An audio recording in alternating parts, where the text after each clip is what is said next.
வரைக்கும் நான் வந்து ஏதாவது நம்ம பேர் எங்கேயாவது வருமா, ஒரு நம்ம பேரை பார்க்குற ஆசை தானே. இவ்வளோ பெருசு பாட்டில் போட்டிருக்கானா, குமுதத்தில் வந்திருக்கா, ஆனந்தவனில் வந்திருக்கா, ஒவ்வொரு மனிதனுக்கும் ஒரு ஆசை இருக்குங்க. அப்படிப்பட்ட ஒரு எதையாவது ஒன்று எழுதி விடுறது, வாசகர் கடிதம் எழுதுறது தான். அப்போல்லாம் அந்த காலங்களில் வாசகர் கடிதம் எழுதுறதுக்கு வந்து கஷ்டம், அது பிரசுரமாகும். நீங்கள் 10 போஸ்ட் கார்டு போட்டிங்கன்னா அதில் ஒரு போஸ்ட் கார்டை செலக்ட் பண்ணலாம், பண்ணாங்க கூட வரலாம். ஆக எனக்கு அந்த நேரத்தில் வந்து பெரிய அரசியல் அறிவோ எந்த வித தெளிவோ புரிதோ இருந்தது. ஏன்னா நான் படித்து வந்த அந்த 80களோட காலகட்டங்கள் அதெல்லாம் வந்து பார்த்திங்கன்னா பாலகுமாரன், சுஜாதா, இந்துமதி, சிவசங்கரி, வாசந்தி, அப்புறம் ராஜம் கிருஷ்ணன், அதே மாதிரி மணியன், சாவி, மாறன் எல்லாமே பார்த்தால் ஒரு குறிப்பிட்ட வகைராக்குள் அடங்குறவங்களாக இருப்பாங்க.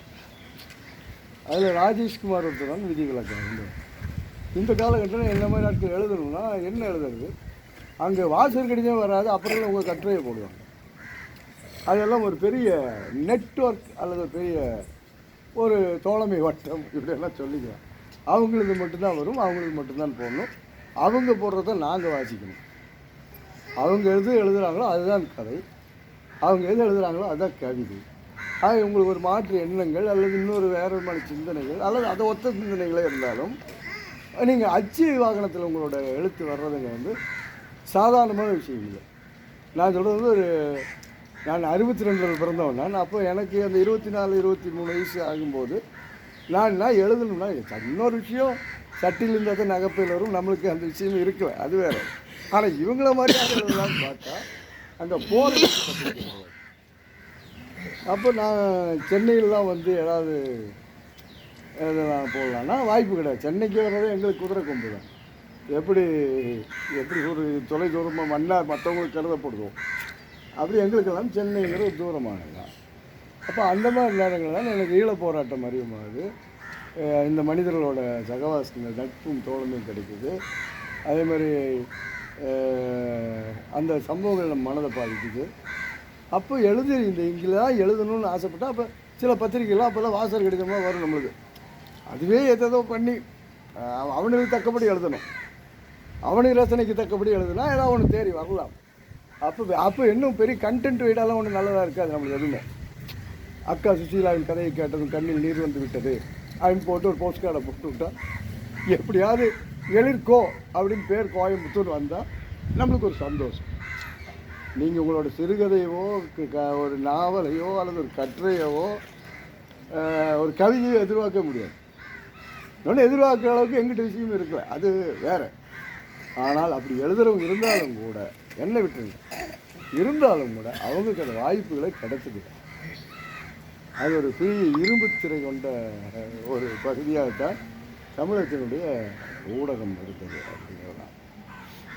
அப்போ அந்த காலகட்டத்தில் எனக்கு பூவுலக நண்பர்கள்னு அதை உருவாக்கிய நெடுஞ்செழியன் அறிஞர் சென்னையில் தான் இருந்தார். அவர் ஐயோபியில் ஒர்க் பண்ணுவாங்க.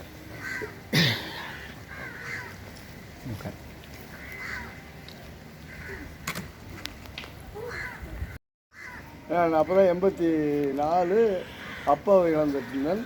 எனக்கு அப்பாவுக்கு பதிலாக அக்ரியில் யூனிவர்சிட்டியில் வேலை கிடைக்குது. நான் போகிறேன். அப்போது இன்னொரு 3 மாதத்தில் அவர் ஐயமாறார். அந்த நேரத்தில் பத்திரிகையெல்லாம் என் பேர் வராதான்னு ஏங்கி தவிச்ச காலங்கள். ஏதோ எங்கேயாவது வரும் ஒரு 2-3 அந்த மாதிரி வருது. ஆக அவனுக்கு தக்கபடி தான் நான் எழுதி கொண்டிருந்தேன். பத்திரிக்கை தக்கபடி எழுதுன வழியே எனக்குன்னு சுய சிந்தனையோ அதெல்லாம் இருக்கலை. அப்போ எனக்கு பூலை நண்பர்கள் நெடுஞ்செழியின் மூலமாக தான் எனக்கு ஈழப் போராட்டம் அறியுமாது, மனித உரிமைகள் சம்மந்தமான விஷயங்கள் அறியுமாது, சூழலியல் கெடுத்த விஷயங்கள் அறியுமாது. அப்போது வந்து அவர் மூலமாக பார்க்க ஆரம்பிக்கிறேன். அப்போ தான் எனக்கு தெரியுது, நம்ம ஏன் இந்த பத்திரிக்கை வரைக்கும் நம்ம பேர் வரணும்னு நினைக்கிறோம். மோல் இவனுக்கு நம்ம ஏன் எழுதணும், தேர் ஒர்த் அப்படின்னா ரைட்டு எழுதலாம். நீ எழுதக்கூடிய அளவுக்கு தரமானதாக இருக்காங்க முதல் நீ யோசி. அப்போ தரமாக இருக்குதா இல்லையான்னு யோசிக்கிறதுக்கு நீ கொஞ்சம் படிக்கணும். அவர் சொன்னது எனக்கு அதான், என்னை எஜுகேட் பண்ணார். இவங்களை மறந்துடு, நீ நிறையா படி. அது இதுதான் உன் சப்ஜெக்ட் வச்சுக்காது. அது ஹியூமன் ரைட்ஸாக இருக்கலாம், என்வாயன்மெண்டலாக இருக்கலாம், ஈழமாக இருக்கலாம், ஃபெமினிசமாக இருக்கலாம், வாட் எவர் இட் இஸ், படி. அப்படின்னப்பா எனக்கு கொஞ்சம் ஆமாம் நம்ம இத்தனை நாளும் ஒரு விசரலாக இருந்திருக்கணும். ஏதோ பேர் வந்தால் போதும் காணும் அப்படின்ட்டு இருந்த ஒரு இதாக நிலம் மாதிரி இனி அவங்களுக்கு எழுதக்கூடாதுன்னு முடிவு எடுத்துட்டு வேலைகளில் ஈடுபட ஆரம்பிச்சுட்டேன். எழுத்து ஒரு பக்கம் ஓரம் கட்டி குப்பையில் போட்டு அப்போ தான் வந்து ஈழ நண்பர் கழகம் வருது. ஈழ நண்பர் கழகத்தினூடாக எங்களோட பணிகளை பண்ணுறோம். அப்போ நண்பர்கள் பாலம் பத்திரிக்கை கொண்டு வராங்க.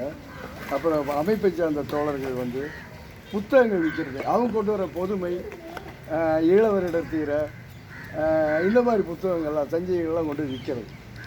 அப்போ அந்த நேரங்களில் எனக்கு எந்த தமிழ்நாட்டு பத்திரிகை பற்றி கவலை இல்லாமல் ஆயிடுச்சு. ஏன்னா இங்கே எனக்கு இந்த ஒரு உலகம் அதிகமாகிடுச்சு, ஈழம்னு ஒரு உலகம் அந்த வயசில். அப்போ இந்த பத்திரிகைகளை படிக்கணும், உங்களோட கஷ்டத்தை தெரிஞ்சுக்கிறது, உங்களோட என்னோட பிரதானமாக இதெல்லாம் ரெக்கார்டு வேணுமா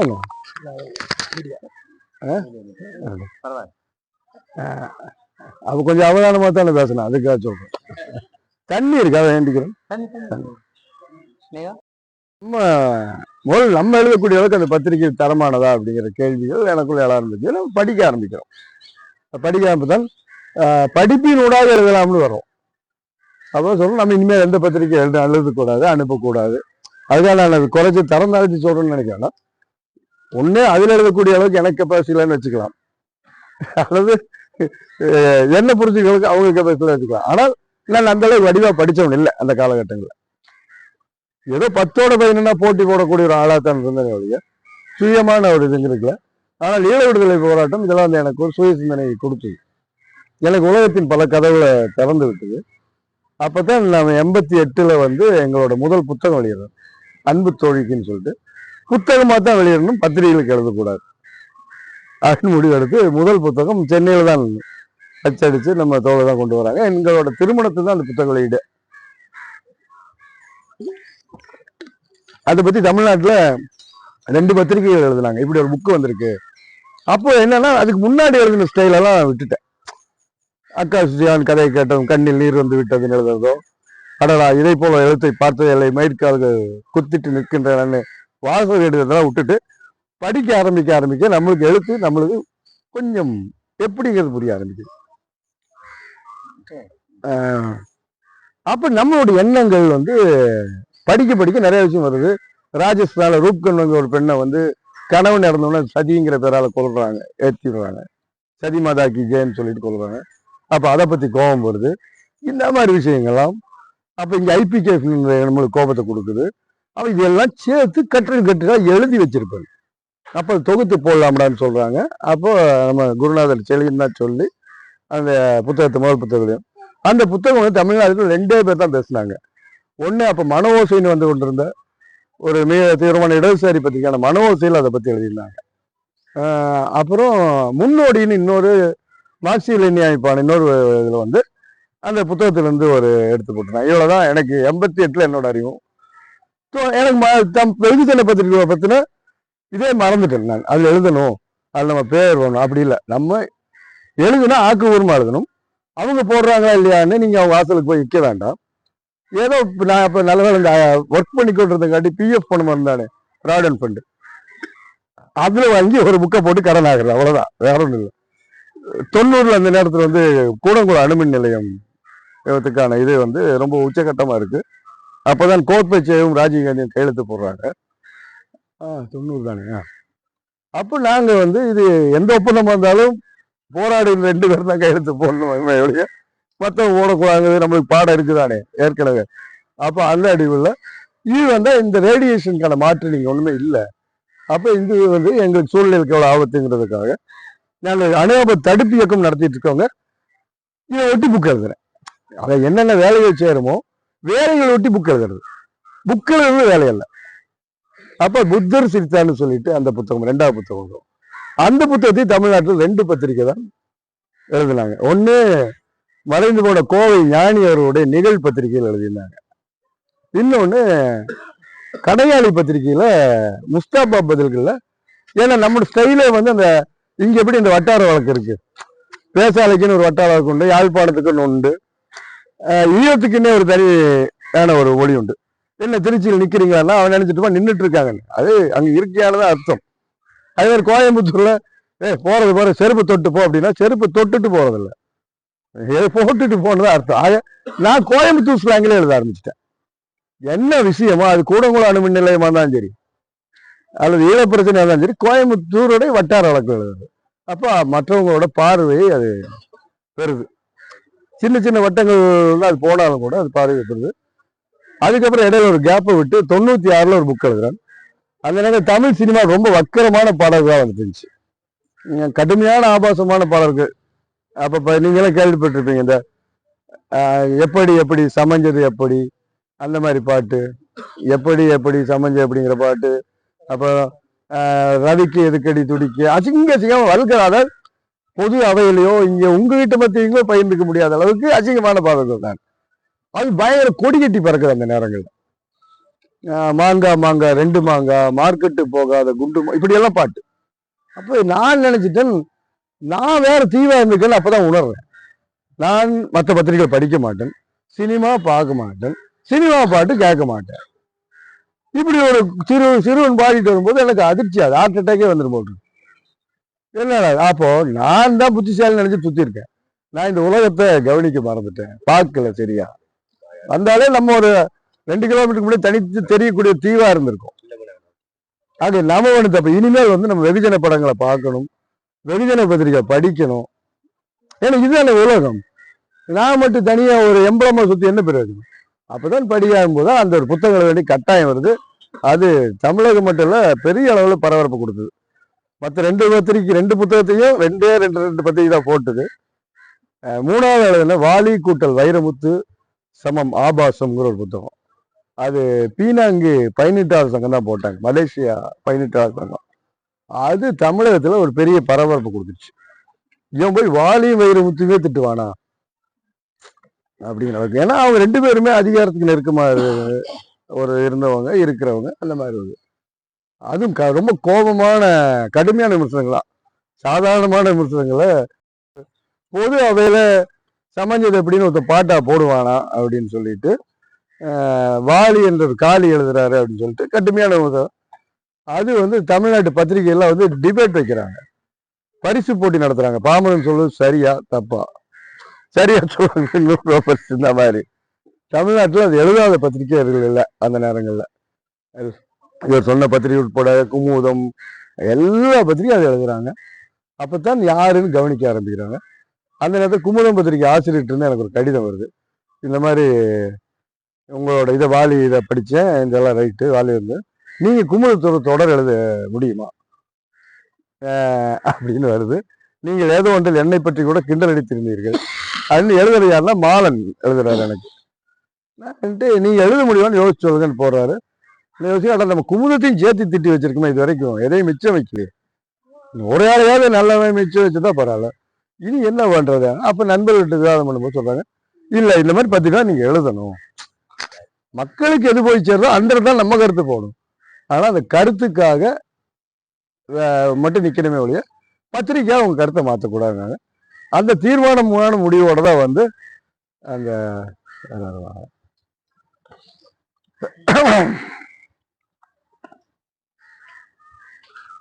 நமக்கு எல்லா பத்திரிகையோட உள்ளடக்கோட விமர்சனம் இருந்தா கூட நம்ம கருத்துல நம்ம தெளிவா இருக்கணும், அதுல சமரசம் செய்யக்கூடாது. அவங்களும் அதில் முடிஞ்ச அளவுக்கு ஒத்துழைக்கிறாங்க. அப்பதான் முதல் கடிதமே பாலச்சந்தருக்கு எழுதின கடிதமா இருக்கு. பகிரங்க கடிதங்கள்னு தொடர ஆரம்பிக்கிறோம். 97 தான் அந்த பகிரங்க கடிதம் தொடரே முதலே பிரச்சனைக்குரியதாயிரு. நான் இயக்குனர் சிகரம் எவரெஸ்ட் தொட்டப்பட்டா கே பாலச்சந்தர் ஐயா அவர்களுக்குன்னு ஒரு கடிதம் எழுதி, அதனால அவர் பாலச்சந்தர் ரொம்ப அப்செட் ஆயிடும். திரையுலகமே நம்மளுக்கு எதிராக போய் கோவப்பட்டு கொந்தளிச்சு, இவன் யாரு, இவன் பாலச்சந்தர் திட்ட அளவுக்கு தகுதியானவனா, அல்லது இவன் இன்னும் பெரிய சினிமாவை பத்தி நல்லா அகிரா குரோசோ தெரிஞ்சவனா அப்படிங்கிற கேள்வி எழுது. அதை பத்தி கடுமையான விமர்சனங்கள் பத்திரிகைகள் வருது. யாரு பாமரன்னு அவங்களுக்கு தெரியறதும் இல்லை. ஒருத்தன் பாமரங்க பேர்ல எழுதுறான், இவன் யாரு என்ன. நிறைய பேர் குமுதம் பத்திரிகை ஆசிரியர் மாலன் தான் பாமரன் பேர்ல எழுதுறாரோன்னு கூட சந்தேகப்பட்டாங்க. அந்த பாலச்சந்தருக்கு அந்த கடிதம் எழுதுன விளைவு, பொங்கல் அன்னைக்கு தமிழகத்தோட எல்லா பிரபல இயக்குநர்களும் கார் எடுத்துட்டு நேரம் குமுத ஆபீஸ் போறாங்க. இயக்குனர் பாரதி ராஜா தலைமையில மணிரத்னம், சங்கர், விசு, அமீர்ஜான், KS ரவிக்குமார், ஒருத்தரும் மிச்சம் இல்லை. எல்லாம் போய் பாமரன் மன்னிப்பு கேட்கணும் அப்படின்ட்டு. அதுக்கு முன்னாடி குமுத ஆபீஸ் முன்னாடி நம்ம கொடும்பாவி எல்லாம் கொளுத்துறாங்க, மற்ற அவங்க கூப்பிட்டு போனவங்க மன்னிச்சுவாங்க. அப்போ அந்த அவங்க சொல்லுறாங்க, அது பாமரம் பாடு உங்க பாடு, அந்த ஆள் மன்னிப்பு கேட்பாடா கேட்க மாட்டா. ஏன்னா அந்த கல்கியில பார்த்தா, அந்த கல்கி படம் பார்த்தீங்கன்னா முதல் ஒரு மனைவி கல்யாணம் பண்ணுவான், அந்த மனைவி வந்து டார்ச்சர் பண்ணி டைவர்ஸ் பண்ணிடுவான். ரெண்டாவது ஒரு மனைவி அதே மாதிரி டார்ச்சர் பண்ணுவான், சொடுக்கு போட்டு போட்டு அந்த கேரக்டர். அப்ப இவனை பழி வாங்கணுக்காக ஒரு பெண் வந்து அவனை காதலிக்க நடிச்சு அவங்களோட இருந்து அவனுக்காக ஒரு குழந்தையை பெற்று கொடுத்துட்டு ஒரு பாட்டு பாடிட்டு போயிடுவாங்க. வணக்கம். நான் கேட்டேன், என்னங்கடா பொம்பளைனா இல்ல பிள்ளை வரும் எந்திரமான 50-80 வருஷம் மேலே கேட்டு போயிருக்கான். நீ ஒரு மனைவியை டார்ச்சர் பண்றான்னா அவன் கிட்ட போய் மயக்கி கல்கிங்கிற பேர்ல போய் மயக்கணும். கல்கி கேரக்டர் தான் எழுதுகிறேன் ஒரு கடிதம் பாட்டெல்லாம் வரும். மயக்கி அவனுக்கு சொடுக்கு போட்டு அவனுக்கு ஒரு பிள்ளையை பெற்று கொடுத்து அவனை பழிவாகனா. ஏடா இதெல்லாம் இல்லை, எங்கிட்ட நூற்றாதீங்க, நீங்க பெண்ணியம்னா என்ன தெரிஞ்சிருக்கீங்கிற ஒரு பெரும் நையாண்டியான அந்த கட்டுரை. அதுதான் பாலச்சந்தர் அவர்கள் வந்து ரொம்ப காயப்படுத்தியிருக்கு. அதன் விளைவாக இயக்குனர் சங்கமே எனக்கு எதிராக போய் மன்னிப்பு கேட்கணும், கண்டன கடிதெல்லாம் கொடுக்காங்க.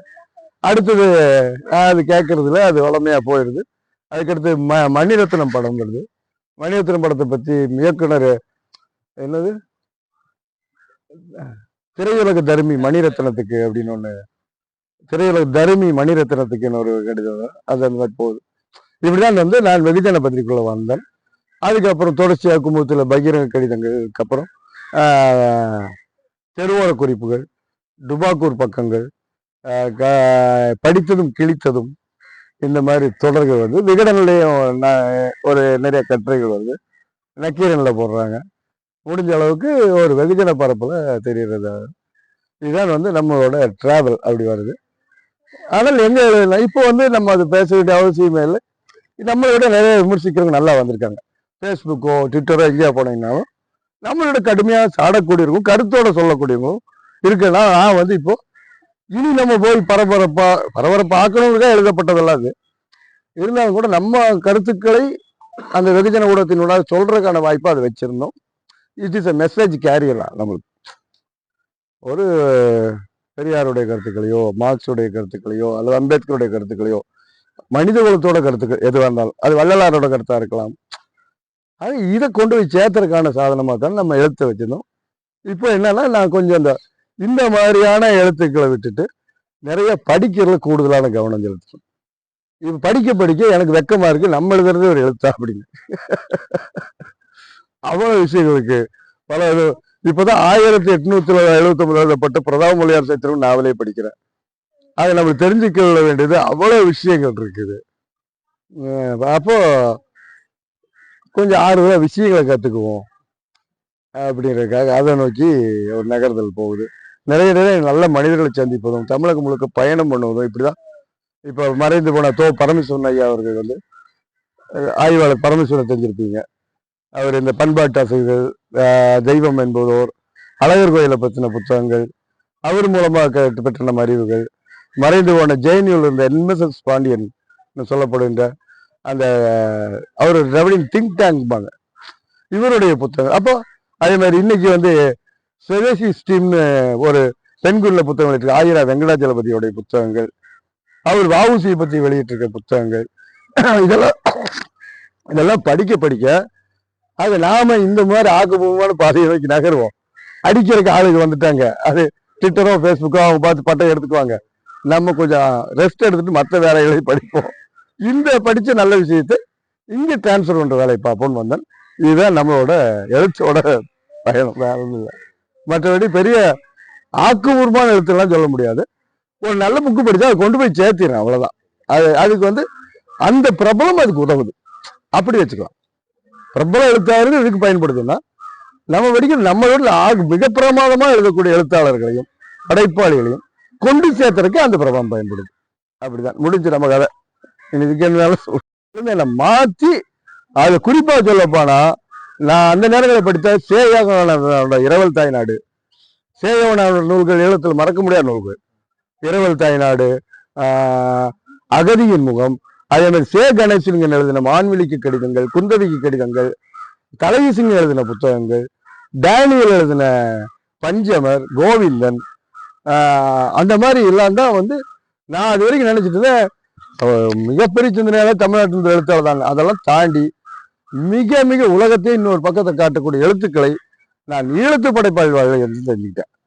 அதுதான் என்னை திருப்பி போட்டதுல பெரிய பங்கு வச்சுங்கிறத குறிப்பா இந்த நேரத்துல இந்த இடத்துல சொல்லணும்னு நினைக்கிறேன்.